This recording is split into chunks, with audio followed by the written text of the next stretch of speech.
I'm about to go to costume fitting for Carbos and Sleeping Beauty. Let's go.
So these are the costumes that we've got for our upcoming production of Sleeping Beauty.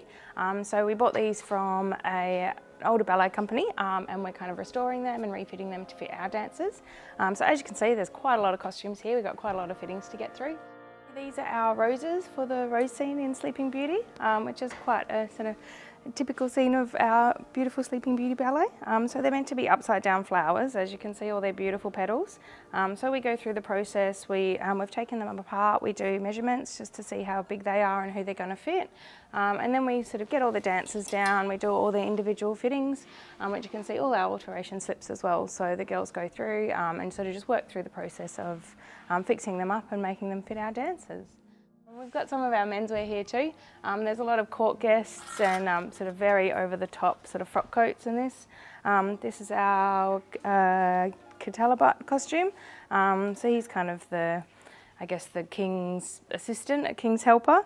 So he's the one that kind of starts the whole process of the story as well, which is quite amazing. But as you can see, the level of detail in them is quite extravagant. They've got a lot of trim, a lot of them have been, a lot of the fabrics have been painted as well. Just to give that effect of a lot more brocade and detail, and once that's on stage it'll look quite extravagant.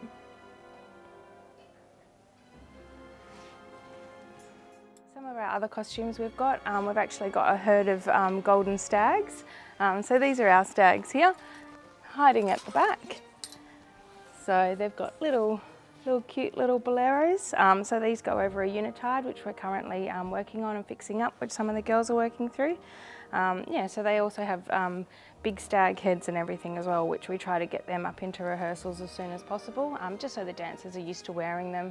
They're doing a lot of jumping around, as you can understand, so it helps that they've got things to rehearse in, so when we get on stage and when we get onto rehearsals, they're used to it and sort of, hopefully, nothing will go wrong. We've also got some of our female court guests here, which they're the same, very amazing, very over the top. A lot of beautiful silk fabrics, a lot of brocades, a lot of beading and crystals go into making these. So these are all waiting to be fitted on some of our younger dancers. So they're sort of court guests in the background, so they kind of, I guess, fill the stage and make it look like the opulent court that we want it to look like. We've also got some of our waltz boys costumes, which, as I was saying before, some of the costumes have been painted into. So these have all been painted to give the look of that they're embroidered with beautiful flowers. And as you can see, it's all been hand painted, which is a really beautiful effect and very clever the way that they've done it. Oh, probably one of our most extravagant costumes would be our queen, and she's quite amazing. She's actually got 3 costumes. So this is her Act 1 sort of, I guess, christening scene costume bodice. So it's got all amazing crystals sewn on it, all the amazing braids, and yeah, once again, beautiful fabrics. I think once it's on stage with all the lighting and everything, it's going to look really, really beautiful. There's also a lot of animals in this production. At the end, they've got more of like a fairy tale kind of scene. One of our very cute little costumes is our bluebird. So this is actually another fairy tale, and the bluebird becomes a guest at their wedding. So this is actually Princess Florina's costume, and she does a pas de deux with the bluebird, so he's sort of got his matching male costume. So yeah, really cute little tutus, and if you actually look at the back, it's all kind of twisted to make it look like a little bird bum, which is really cute.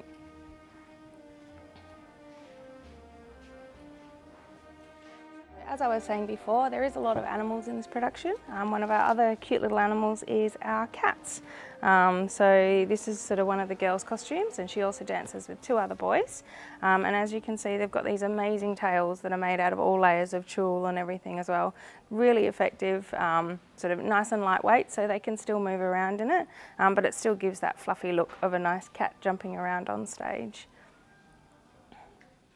The main character, obviously, in Sleeping Beauty is the beautiful Aurora. So this is actually the bodice for her 16th birthday costume. So this has been fitted to one of our dancers. We've made the tutus, which will stay separate until the final fitting. And once we've done that final fitting, the bodice will get sewn onto the tutu so it doesn't move around as much. And it just helps it be a bit more stable when they're doing their lifts and jumping around. It makes it a lot easier that they're not worried that their costume is moving around so much. She's ready.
You look amazing. Thank you. How are you feeling in the costume? Great, I love this costume. Yeah. All the outfit. You look really, really great. So yeah, obviously we'll bring it in a bit for you. Yep. Yeah, you can definitely work it out. Yep. So you'll have black point shoes with this Yes. one. So we can organise, you can get them painted and start rehearsing in them as well. And yeah, obviously we'll sort of go through, fix up a little bit of bits, but you look beautiful. You look so great. Overall, every single costume is amazing and makes me feel great. So I can't pick like one of them. So Kiki, thank you so much for coming down for your Thank fitting and you. makeup trial today, and we'll send you guys back up to rehearsals. Yes.